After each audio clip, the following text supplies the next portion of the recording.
자, 안녕하세요. 이번에 이제 세 번째 시간이죠. 자, 우리 지난 시간엔 뭐 배웠냐면 그 이론윤리학에서 동양윤리 부분, 윤리와 사상에서도 겹치는 부분이다. 핵심만 알아보겠다 라고 하면서 우리 동양윤리를 배웠습니다. 크게 어떤 내용들이 있었냐면 유교윤리, 중간에 우리 묵가윤리, 유교윤리는 공, 맹, 순의 사상을 배웠고, 묵자죠, 묵자. 그리고 세 번째 불교 사상가, 원시불교, 그 우리 고타마 시타르타의 사상, 그리고 대승불교에서 말하는 내용들 배웠었죠. 네 번째 도가 사상가. 요 사상가들은 다 같이 1번, 2번, 4번 사상가들은 춘추전국 시대라는 혼란스러운 시대, 같은 시대상을 공유하고 있다고 얘기했습니다. 이제 노자와 장자, 그리고 도교까지 알아보았었죠. 자, 이번에 서양윤리를 배울 차례입니다. 이것도 윤리학 사상에서 배워요. 이론 윤리학 중 나오는 내용이고 핵심만 보도록 하겠습니다.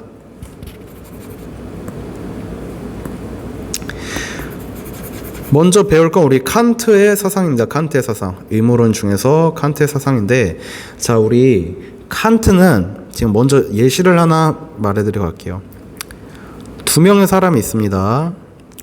사업가 A와 사업가 B가 있어요.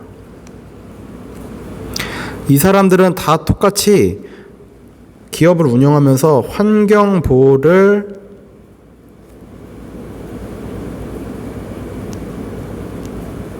지키려고 행위합니다.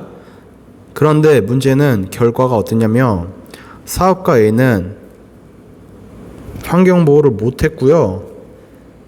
이 사업가 B는 환경 보호를 해냅니다.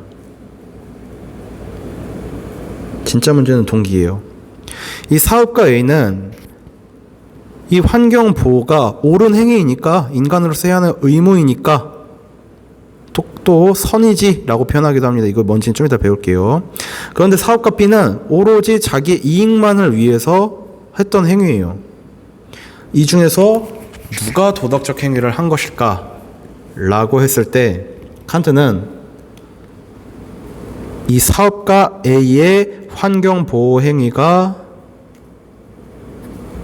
도덕적 행위다라고 얘기를 합니다. 왜냐? 행위의 동기가 의무로부터, 선의지로부터 나온 행위니까. 이 행위의 결과는 칸트는 운명에 기구한 장난이라고 표현합니다. 여러분들 살면서 의도했던 일이 제대로 그 결과로 그대로 나타나나요? 아니죠. 살다 보면 여러분들 의도했던 것과 다르게 여러 가지 우연적인 요소, 몇 가지 환경적 요소들 때문에 전혀 의도치 않은 결과로 나타날 수가 있어요. 환경 보호를 지켜내지 못했다는 결과에는 뭐 어쩔 수 없는 여러 가지 일들이 있을 수 있죠. 그런데 항상 변하지 않는 건 뭐죠? 여러분들이 실제 그 행위한 그 행위의 원인, 행위의 동기입니다. 이건 변하지 않죠. 자, 칸트는 행위의 동기를 중시를 했다. 그러면서 선이지는 그렇다면은 무엇이냐? 라고 하면 거기 필기하세요. 그 행위가 오직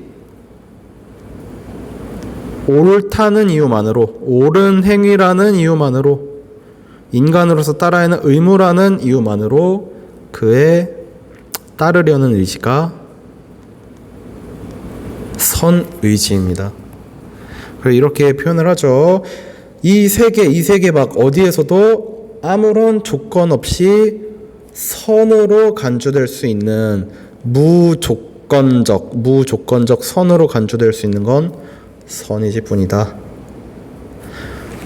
선의지는 그 자체로 오직 보석처럼 빛날 것이며, 이렇게 쭉 나와 있죠. 이 문구 기억하시고, 자, 그리고 여러분들 하나 궁금할 만한 게 있습니다. 궁금해할 만한 게 뭐냐면, 자, 그렇다면 여러분들 지금 요 세 명의 학생들이 있어요. 학생 A, 학생 B, 학생 C가 있어요. 근데 이 세 명의 학생 모두 다 버스에서 자리 양보라는 행위를 하거든요. 이 자리가 만석이었어요. 그래서 어떤 할머님이 타셨어요. 그래서 이 자리 양보라는 행위를 해드리는데, 이 행위를 한 행위의 원인이, 행위의 동기가 학생 A는 선의지로부터 나온 행위였어요. 학생 B는 타인의 시선 때문에, 그리고 학생 C는 동정심 때문에, 그 할머니를 불쌍히 여기는 동정심 때문에 자리양보라는 행위를 하는 거였어요. 자, 이 세 명의 자리양보라는 행위 전부 다 의무에 맞는 행위, 합의무적 행위라고 볼 수는 있죠. 마치 언뜻 봤을 때 도덕적 행위라고 보이죠. 근데 도덕적 가치를 지닌 행위, 도덕적 행위다라고 이야기할 수 있는 건 칸트가 봤을 때 이 학생 A의 행위 하나일 뿐입니다. 이것은 안 돼요. 왜요?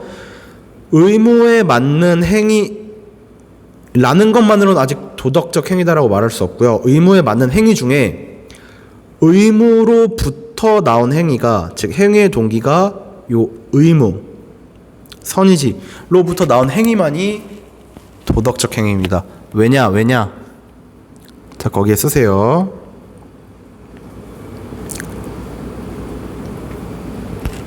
행위의 동기가 다른 목적 때문이었다면, 오로지 그 행위가 옳기 때문이 아니라 다른 목적 때문이었다면,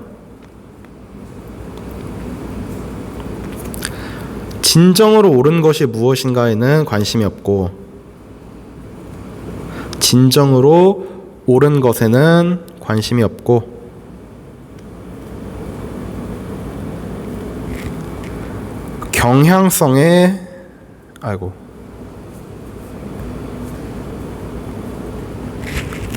경향성의 만족에만 관심이 있을 뿐이었다. 쌤, 이 경향성이 뭐예요? 조금 이따 설명을 해드릴게요. 자, 이거를 요약하자면 이게 뭔 말이냐? 학생 B는요, 만약에 타인들이 지켜보지 않았으면, 그러니까 이런 거를 상상을 해봅시다. 버스에 좌석이 딱 하나밖에 없는 버스야. 그냥 상상을 해. 내가 타고 있었어. 아무도 없어. 할머니가 타셨어. 아무도 지켜보지 않아. 타인의 시선이 없어. 그럼 얘 자리 양보 안 할 거예요. 학생 C는 굉장히 피곤해. 힘든 상태야. 그래서 동정심이라는 그런 감정조차 막 안 들어. 너무 내가 힘들어서. 그랬을 때 이 사람은 자리 양보라는 행위를 안 할 사람이야. 근데 학생 A는 타인이 있든 없든, 동정심이라는 감정이 일어나든 아니든 이 상황에선 자리 양보란 행위가 옳은 행위다, 의무로서 따라야 되는 행위다 라고 판단해서 언제 어디서든 반드시 어떤 상황에서도 자리 양보라는 행위를 할 사람이고, 그렇게 할 겁니다. 그래서 학생 A의 행위만이 도덕적 행위다 라고 이야기를 할 수가 있다 라는 건데, 자, 이 경향성이 무엇인가에 대해서 지금 알아본다고 얘기를 했죠. 자, 밑에 필기 또 해봅시다. 필기할 거 좀 많습니다. 자,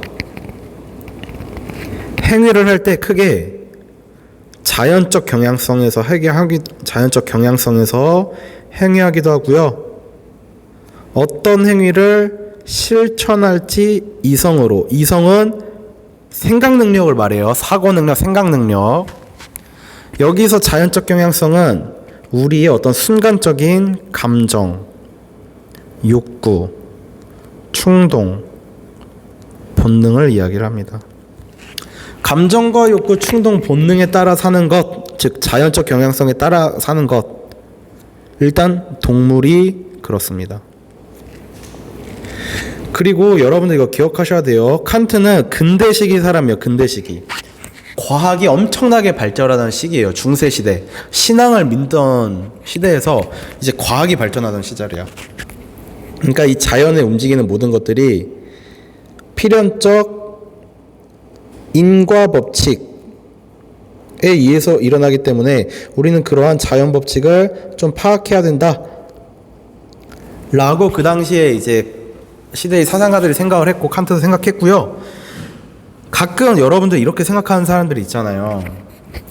막 그냥 살아가다가 순간적인 어떤 감정과 욕구, 충동에 따라서 살 때, 야, 이게 내 자유야, 이렇게 얘기를 하죠. 칸트가 봤을 땐 그거 자유 아닙니다. 마치 동물처럼 정해져 있는 필연적 인과 법칙에 따라, 자연 법칙에 따른 타율, 자기 자신의 행위를 자기 자신이 아닌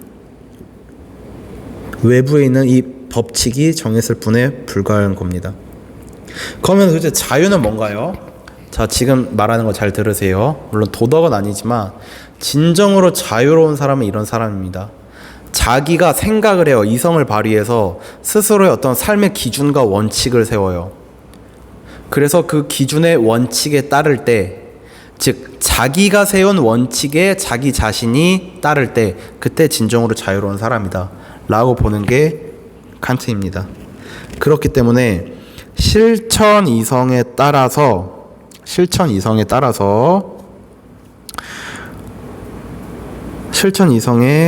의해서 세운 도덕 법칙, 이 원칙에 따라 이 도덕 법칙을 의무로 받아들이고 따를 때 칸트는 진정으로 자유로운 사람이구나 라고 이야기를 하고요. 우리 인간은 자연적 경향성 뿐만 아니라 실천 이성에 따라서도 살 수 있는 존재예요. 동물은 오로지 자연적 경향성, 인간은 자연적 경향성, 실천 이성 둘 다. 그렇기 때문에 우리 인간은 이성을 가진 존재로서, 즉 자유, 이렇게 스스로 세운 도덕 법칙에 따라서 살 수 있는 존재로서 존엄한 존재이고요.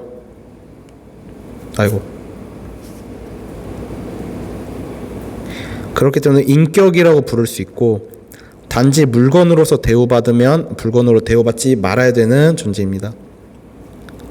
즉 단지 수단이 아니라 항상 목적으로 대우해야 되는 존재가 인간이고요. 그래서 인간의 도덕적 지위가 동물보다 높다라고 우리는 자연과 윤리 시간에 배울 겁니다.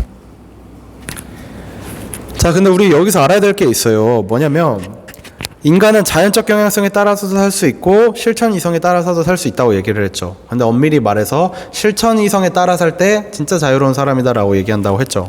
그래서 우리 이성이 자연적 경향성에 따르지 말고 내 말 들어 라고 실천 이성이 자기 자신에게 명령을 내립니다. 내 말 들어라고. 그것이 정언 명령입니다. VS 구조죠. 이 정언 명령의 내용 중에 여러분들이 알아야 될 것 첫 번째 거에 별표하세요. 보편 법칙의 정식. 너가 행위할 수 있는 준칙이 보편적 법칙, 보편적 도덕 법칙이 되는 것처럼 행위하라. 이게 뭔 말이죠? 지금부터 설명을 해드릴게요. 자, 일단 첫 번째 보편 법칙의 정식. 자, 준칙이라는 게 뭘까? 라고 하면 경륜이라는 말로 표현할 수도 있는데요. 개인적 그리고 주관적 차원의 행위 원리를 말합니다. 이게 뭔 말이냐? 어느 누구나 다 다르게 세울 수 있는 거예요. A라는 사람은 내 행위의 원리, 나 화나면 나를 화나게 하면 폭력, 그때 해야지, 때려야지. B, 아니 폭력은 그런 경우에서 어떤 경우에서도 해서는 안 돼. 이거 전부 다 준칙이에요. A, B, C, D 다 다르게 세울 수 있어요. 근데 이 준칙이 핵심이 뭐냐면 도덕법칙이 되게끔 해야 됩니다. 도덕법칙이 되려면 이 준칙이 보편성과 필연성을 갖춰야 돼요. 자, 보편성. 모든 사람이, 필연성, 반드시 모든 사람이 반드시 따라야 하는 행위가 도덕법칙이 됩니다. 이 중에서도 보편성에 동그라미 쳤죠. 이게 핵심이에요, 여러분들. 거기 쓰세요. 준칙 중에 보편화 가능성. 모든 사람들이, 자 여러분 생각을 해보세요. 모든 사람들이 이거대로 행위할 때 그 세상 바람직한 세상일까? 한번 떠올려 보세요. 모든 사람들이 폭력을 하고 사는 세상? 도덕적인 사회를 생각하기 힘들죠. 밑에 건 맞죠. 그렇기 때문에 이게 모든 사람에게 이제 해당이 됩니다. 그래서 모든 사람, 다른 표현으로 이성적 존재자라면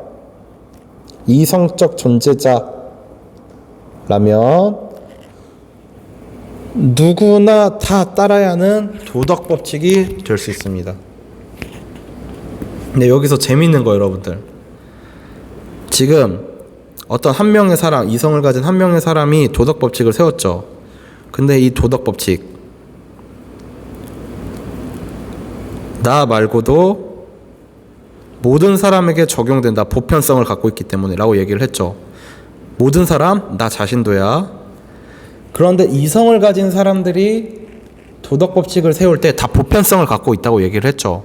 그렇기 때문에 모두가 다 똑같은 도덕 법칙도 세울 겁니다. 약간 요런 구조 떠올리세요. 머리 위에 떠오른 구름처럼 떠올리시고요. 자, 두 번째, 인간성의 정식. 너는 너 자신의 인격, 다른 사람들의 인격, 즉 인간들을 언제나 동시에 목적으로 간주해야 되며 결코 단순한 수단으로 간주해서는 안 된다. 쌤, 항상 수단으로 간주해서는 안 되나요? 여기서 말하는 건 마치 노예처럼 대하지 말라는 겁니다. 사람이 지내다 보면 어떻게 잠깐 뭐 필요에 의해서 수단으로 대할 수도 있겠지만 노예 정도까지는 안 돼요. 있겠지만 그러면서 항상 생각하라는 거야. 모든 사람은 목적으로 대우해야 되는 존재라는 것을. 자, 그렇기 때문에 두 번째, 인간은 물건이 아닙니다. 물건들은 어떤 목적을 위한 수단으로 사용이 되죠. 그렇기 때문에 수단적 가치, 도구적 가치를 지녔다라고 얘기를 하고요. 똑같은 가격을 가진 다른 것으로 교환될 수 있는 그런 가치를 지닌 것이다 라고 얘기를 하는데, 인간은 값으로도 매겨질 수 없고 도구, 오직 수단으로만 이용될 수도 없는 절대적 가치를 지닌 존재입니다. 왜요? 왜? 여기 써져 있죠. 여기에서 여러분들 신기한 거, 모든 사람을 목적으로 대우해야 되기 때문에 나 자신에게 옳다고 생각하는 게 있으면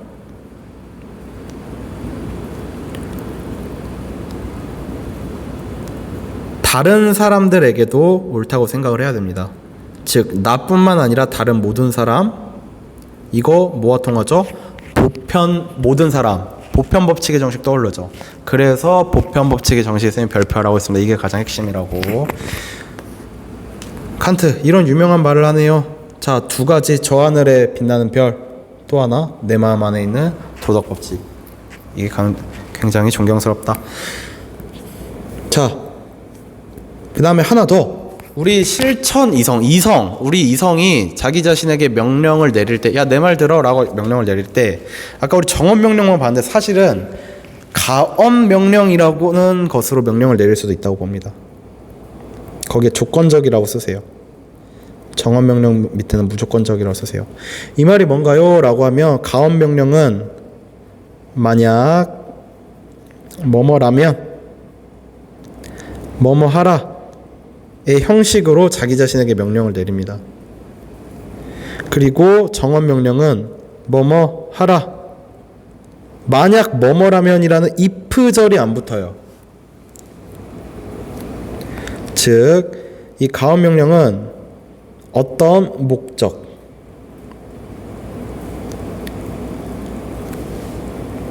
경향성의 만족, 목적을 위한 수단으로서의 행위를 명령합니다. 타인의 시선을 만족시키고 싶다면 자리양보를 하라. 너의 동정심을 충족시키고 싶다면 자리양보를 하라. 이런 조건이 들어갔을 때, 즉 어떤 특정 목적을 위한 특정 수단을 명령하는 그 조건이 들어갔을 때 어떤 일이 발생하냐? 보편성, 모든 사람들이 따라야 하는 행위가 아니죠. 타인의 시선을 신경 쓰는 사람, 동정심이 일어난 사람들에게만 해당되겠죠. 그런 상황에서만 해당되니까 반드시 행해야 되는 것은 아니다 라고도 이야기할 수가 있겠고. 근데 만약 뭐뭐라면이라는 if절이 빠졌다, 조건절이 빠졌다, 그러면 이 정언 명령은 뭐냐? 다른 목적 없이 그냥 그 행위 자체가 옳기 때문에 그 행위를 하라 라고 얘기를 할 수 있습니다. 자, 그렇다면 이제 선의지 다르게 표현을 해보겠습니다. 실천이성, 이제 선의지, 실천이성이 세운 도덕 법칙을 의무로 받아들이고 그것에 따르려는 의지, 그걸 선의지라고 할 수 있겠죠. 자, 한 개, 의무들이 서로 충돌할 경우, 의무들이 뭐 다 이제 보편 법칙, 보편서 모든 사람이 따라야 되는 도덕 법칙에 해당되는 의무들이야. 그게 충돌할 경우, 쌤 그게 어떤 예시예요? 잘 들으세요. 어떤 사람이 자기 자신을 숨겨달라고 헐레벌떡 뛰어와요. 그래서 숨겨줬어. 근데 뒤에 어떻게 험상궂게 생긴 사람이 방금 피 흘리면서 도망간 사람 못 봤냐고 라고 뭐 총 들고 얘기를 해요. 근데 여러분들 도덕 법칙에 해당하는 거 뭐 있었죠? 거짓말하지 마라, 그리고 살인하지 마라, 뭐 이런 것들이 해당되죠. 이게 지금 겹치는 거야. 어디 있는지 말 안 하면 거짓말하는 거고, 어디 있는지 말하면 살인에 간접적으로 일어나게끔 하는 거고. 이렇게 의무들이 서로 충돌하는 경우 참 답을 말하기가 애매해요. 왜? 칸트에게 있어서 핵심은 이 보편성이라는 형식, 모든 사람이 따라야 하는 것을 충족시키는 것이다 보니까. 그래서 구체적 상황을 고려하지 못한다, 뭐 선의의 거짓말 이런 거 칸트에게 있어서 허용되지 않는다 라고 얘기하는 겁니다. 방금 쌤이 얘기했던 구체적 상황에서 칸트는 이런 얘기를 합니다. 일단 진실을 말해야 된다. 그리고 어떻게 한다? 그 사람이 진실을 말하는 동안 알아서 도망치든지 진실을 말해주고 죽이지 못하게 막던지, 이렇게 어려운 이야기를 하죠. 자, 그 다음에 우리 공리주의 보기 전에 자연법 윤리에 대해서 보도록 할게요. 자연법 윤리. 자, 빠르게 봅시다. 자, 우리 사람들은 여러 나라에서 살아가고 있죠. A국에서 살아가는 여러 사람 중에 우리 시민 A, B국에 살아가는 사람 중에 시민 B, 그 다음에 C국에 살아가는 사람 시민 C. 각각의 나라들에서 만든 법들, 그것을 우리는 실정법이라고 부릅니다. 그러한 실정법에 따라 살아가겠죠. 근데 여러분들 생각을 해보세요. 국가라는 그 타이틀, 국가라는 그 경계, 영역을 없애봅시다. 그러면 이 시민 A, 시민 B, 시민 C는 어떻게 되냐면 하나의 똑같은 자연에서 살아가는 자연인 A, 자연인 B, 자연인 C, 이제 다 같은 똑같은 자연 속에서 살아가는 자연인이라고 부를 수가 있어요. 이때 모든 인간에 대해서, 모든 자연인에 대해서 해당되는 법, 사람들이 만든 실정법과 좀 다르죠. 이 자연에도 법이 존재한다고 봅니다. 이 자연법 윤리를 주장한 사람들은 이걸 우리 인간의 이성으로서 알 수 있다, 요 생각 능력을 통해서 알 수 있다고 얘기를 해요. 이게 어디 있냐면 인간의 자연적 성향, 타고난 본성 안에 있고 이성을 통해서 파악할 수 있는 자연법이 있다라는 입장인데, 두 가지를 한번 보도록 합시다. 첫 번째는 고대 스토아파예요. 이 스토아파에 있는 사람들은 자연을 신이라고 봅니다. 여러분들 신하면 하느님 같이 마치 인간과 같은 신, 잘하면은 상을 주고 못하면 벌 주는 인격신, 이런 게 아니라 자연 자체가 신이다라는 걸 뭐냐면, 여러분들 지금 창문 밖에 보세요. 나뭇가지가 흔들리고 있죠. 저거 굉장히 신기한 일입니다. 사실은 여러분들, 스토아 학파에서 사람들이 봤을 때는, 자, 우리 팔 움직여 봅시다. 우리가 지금 이성 생각하죠. 팔 움직여야지. 그래서 지금 왼팔을 움직였어요. 마찬가지로 자연 자체가 그냥 신인 거예요. 인격신 아닙니다. 자연 자체가 신이라서 신이 생각을 해서 지금 나뭇가지가 흔들리고 있는 겁니다, 여러분. 이런 식으로 받아들이세요. 즉, 그렇기 때문에 신의 이성, 똑같은 말로 자연. 여러분들 자연하면 자연 생태계만 떠올리지 마세요. 그 당시 뭐 천문학이 발달된, 과학이 발달된 것도 아니니까 그 당시 사람이 생각하는 우주, 세계 전체의 이성, 다 똑같은 말이에요. 자연에서 일어나는 모든 일들은 신의 이성, 즉 신의 뜻에 따라 일어난 일입니다. 그렇기 때문에 신의 뜻에 따라 일어난 아주 가장 좋게 일어난 일일 수밖에 없어. 그렇기 때문에 우리는 어떻게 하냐면, 근데 신기한 거, 우리 인간도 이성을 갖고 있죠. 요 이성을 로고스라고 하거든요. 그렇기 때문에 우리는 이 신의 뜻을 파악을 할 수가 있어요. 파악하고 어떻게 해야 되냐면, 요 자연에 순응하는 삶을 살아야 된다라고 봤던 게 스토아파. 지금 창문 밖에 미사일이 떨어져도 놀라지 말아라. 받아들여라. 아, 신의 뜻에 따라 일어난 일이구나. 그 다음에 중세 아퀴나스. 자, 중세 아퀴나스. 중세 시대면 이제 여러분들 그 그리스도 교리 하느님을 믿습니다. 그 종교 철학자예요. 이 아퀴나스는 그렇기 때문에 하느님, 요 신의 명령이라고 말하는 영원법이 최고의 법이야. 근데 이 하느님의 뜻을 우리 인간이 뭐든지 다 알 수 없죠. 그런데 우리가 알 수 있는 일부가 있는데, 하느님이 우리 인간을 만드셨죠. 그 성경에 보면 그렇게 나온다고 하네요. 저는 무교인데, 인간의 자연적 성향, 본성 안에 하느님이 인간을 만들면서 하느님의 뜻이 좀 담겨져 있는 거예요. 그거를 우리 이성으로 파악할 수 있고요. 이성이 그렇기 때문에, 야, 너의 자연적 성향은 요러니까 너 요렇게 살아야 돼 라고 이성이 명령을 내리고, 그렇게 살도록 우리는 국가의 법을 만들어야 된다 라고 봅니다. 그렇다면 이러한 이성의 명령, 이 자연법, 가장 근본적인 원리는 뭐냐면 선을 추구하고 악을 회피하라는 겁니다. 어떤 삶이 선한 삶, 어떤 행동이 선한 행동일까? 이러면 여러분의 자연적 본성을 보면 돼요. 여러분들의 타고난 성향이 어떠냐면, 일단 자기 보존. 똑같은 말로 쓰세요. 거기에 생명 보존. 여러분들 생명을 보존하려는 성향이 있습니다. 그렇기 때문에 자살하지 않고 살인하지 않는 것이 선한 행동이고요. 종족 보존, 자손을 낳고 번식하는 것. 그 다음에 알고자 하는 성향, 신과 진리를 인식하는 것이 선한 삶입니다. 그 다음에 사회적 삶을 영위하려는 성향 때문에 사회 공동체 구성원으로서 삶을 잘 사는 게 선한 삶입니다. 자, 다음으로 우리 공리주의에 대해서 알아보도록 할게요. 공리, 공공의 이익. 공리, 공공의 이익. 자, 어떤 행위 옳고 그름은 그 행위가 인간의 이익과 행복을 늘리는데 그 위에다 쓰세요. 더 정확하게 사회 전체의 이익 증진 여부에 따라 그 옳고 그름이 정해진다. 여기서 말하는 이익은 구체적으로는 쾌락, 즐거움을 늘리고 고통을 줄이는 것, 그것이 이익이 되겠죠.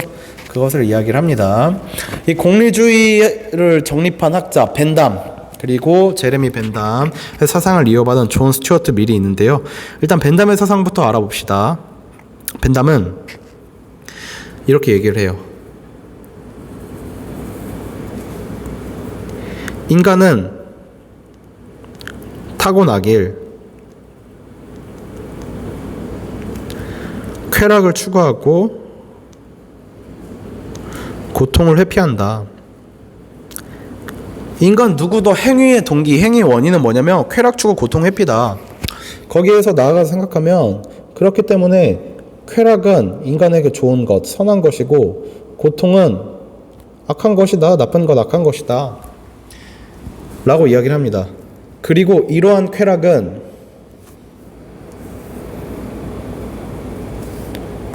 오직 양적 차이밖에 없다. 어떤 사람들은 이렇게 얘기를 해요. 먹고 마시는 데서 느끼는 즐거움, 즉 육체적 쾌락과 봉사활동, 공부하면서 느끼는 정신적 즐거움, 이거 종류가 다르다, 질적으로 다르다라고 얘기를 할 수 있는데, 제레미 벤담에게 있어서는 차이가 없습니다. 오로지 차이가 있다면 양적 차이만 있을 뿐이에요. 그렇기 때문에 이것은 모두 계산 가능합니다. 무엇으로 계산을 하나요? 쾌락계산법 나와 있죠. 쾌락계산법 왼쪽 보세요. 요 7가지 기준에 의해서 숫자로 나타낼 수가 있습니다. 뭐 강도, 얼마나 센가, 이거는 뭐 숫자로 몇, 뭐 이런 느낌으로 범위. 많은 사람들이 느끼는 쾌락이면 쾌락일수록 더 많은 점수를 받겠죠. 여기서 많은 사람들이 나오기 때문에 여기에서 사회 전체의, 나만의 쾌락이 아니라 사회 전체의 쾌락을 얘기하는 게 이어지는 거고요. 그렇기 때문에 객관적으로 쾌락의 총량이 쾌락계산법에 의해 계산 가능, 이런 거 알아두시고요. 자, 여러분들, 이 벤담이 썼던 책이 도덕 판단과 입법의 원리에 관해서 쓴 겁니다. 사람들이 도덕 판단을 내릴 때, 법을 만들 때 알아야 되는 건 뭐냐면, 이 공리의 원리라는 보편적 도덕 원리에 모든 사람들이 따라야 하는데요. 짧게 얘기하면 최대 다수의 최대 행복의 원리라고 표현합니다. 최대 다수의 최대 행복. 이거를 조금 더 구체적으로 나타나면, 자, 어떤 행위가 그 행위의 결과에 영향을 받는 관련된 모든 사람들의 행복을, 이 행복을 이렇게도 다 똑같이 표현을 합니다. 행위의 결과가 사회 전체에 관련된 모든 사람들의 행복을 증진시켜야 그것이 옳은 행동이 되는 것이다. 그러한 도덕 판단, 그러한 입법이 올바른 것이다 라고 얘기를 하는 건데, 여기서 여러분들 신기한 관점, 벤담은 공동체를, 사람들이 살아가는 사회, 공동체를 그 사회의 구성원, 단지 그 공동체의 구성원의 집합체일 뿐이라고 이야기를 합니다. 마치 인간으로 치면 약간 이런 느낌. 인간들은 누군가 세포들의 합 그 이상이다, 그것을 넘어선 초월한 무슨 존재이다라고 얘기할 수 있는데, 벤담은 아니, 세포들의 집합일 뿐, 이런 식의 관점을 가지면 그 공동체의 이익은 결국에 뭐냐면 그 공동체의 구성원들의 사익들의 총합일 뿐 되게 되는 겁니다. 자, 이런 관점과 함께 왼쪽에 보세요. 벤담의 격언. 모든 사람은 하나로 계산되어야 되고 하나 이상으로 아무도 계산되어서는 안 된다. 즉, 저 사람이 국회의원이라고 하더라도 사회적 지위가 높아, 뭐 부자야, 아니면은 심지어 나야, 그래도 그 어떤 사람들에게도 가중치를 둬서는 안 된다. 그렇기 때문에 여기에서 이어져서 이기주의는 아니다. 아니 선생님, 쾌락을 추구하고 고통을 회피해야 된다면서요. 근데 자기 자신의 많은 얘기는 아니라고요? 어떤 느낌인가요? 자, 이번엔 도덕 판단 말고 입법과 관련돼서, 자, X정책과 Y정책, 이 중에 어떤 법안을 마련을 할까 고민을 하고 있어요. 그 사회에 살아가는 사람들은 3명의 사람들입니다. A, B, C. 이 중에서 A는 난데 나는 5만큼의 고통을 받아요. X정책을 만들면. 근데 B는 10, C는 3. 그러니까 B는 10, C는 3의 쾌락을 얻습니다. A는 5의 쾌락을, B는 마이너스 10, C는 뭐 8의 쾌락을 얻습니다. 이렇게 했을 때 이걸 다 더해봐요. 그럼 이 사회 전체 이익이 어떻게 되냐면 X정책은 8, Y정책은 3이죠. 이랬을 때 내 자신에게 5만큼의 고통을 준다고 하더라도 나라고 해서 가중치를 두어서는 안 되고 오직 이 사회 전체 이익의 한만을 고려를 해야 된다 라는 겁니다. 그렇기 때문에 이기주의는 아니다 라는 게 여기에 나오는 거고요. 자, 제레미 벤담의 친구의 아들 존 스튜어트 밀, 당연히 벤담의 기본 입장을 계승할 수밖에 없고, 그런데 좀 더 발전시켜서 받아들입니다. 아까 벤담 육체적 쾌락과 정신적 쾌락, 질적 차이 없다고 얘기를 했습니다. 그러니까 비판하는 사람들, 그렇다면 동물이나 인간이나 똑같은 거냐, 이런 식으로 비판을 하니까 이제 밀은 얘기를 합니다. 뭐라고 얘기를 하냐면, 그래, 질적 차이 존재한다 라고 얘기를 합니다. 근데 여기서 여러분들이 알아야 될 거 뭐냐면 양적 차원도 이야기합니다. 여기에 더해서 질적 차이도 있다, 양도 질도 함께 고려해야 된다 라고 이야기하는 게 벤담의 밀의 입장이고요. 그리고 인간은 타고나길 육체적 쾌락보다 정신적 쾌락을 추구한다 라고 인간을 굉장히 낙관적으로 보기도 합니다. 그렇기 때문에 여기 밑에 나와 있는데, 문제는 아니 왜 육체적 쾌락보다 정신적 쾌락이 왜 더 높나요? 여기 왼쪽에 나와 있는 질적으로 높은 쾌락들이 왜 더 높나요? 더 우등한가요? 그리고 왜 육체적 쾌락이 더 열등한가요? 이런 우열을 비교할 수 있는 기준이 뭔가요? 라고 했을 때 이렇게 설명을 할 수 있습니다. 일단 육체적 쾌락과 정신적 쾌락, 그 두 종류의 쾌락을 모두 경험을 해봐야 돼요. 이게 맞죠? 다 경험해본 사람들이 도덕적 의무감과 상관없이 육체적 쾌락이어도 정신적 쾌락을 정신적 쾌락을 골라야 올바른 거지, 이렇게 신경 쓰지 말고 오로지 쾌락만을 신경 썼을 때 요걸 선호한다면 그것이 더 질적으로 우월한 쾌락이고, 방금 말했던 이게 해당한다 라는 겁니다. 밑에 나와 있는 내용을 읽어보면 될 것 같고, 자, 그렇 다음에 여러분들 규칙공리주의와 행위공리주의 비교하면, 여러분들 어떤 행위를 하는 상황에서 이 상황에서 나는 어떤 행위를 해야 될까? 수업을 들을까? 여기에서 그냥 나갈까? 잘까? 아니면 뭐 다른 공부를 할까? 순간순간의 그 행위에 따른 각각의 쾌락과 고통을 이렇게 계산해서 비교를 합니다. 그래서 가장 큰 쾌락을 산출하는 행위를 선택하라는 건데, 문제는 시간이 오래 걸리죠. 규칙공리주의는 가장 많은 쾌락을 산출하는, 가장 많은 사회 전체의 이익을 증진하는 규칙을 딱 골라놓고 그 규칙에 맞게끔 행동하라는 건데, 그렇다면 이거 마치 어떤 느낌이다?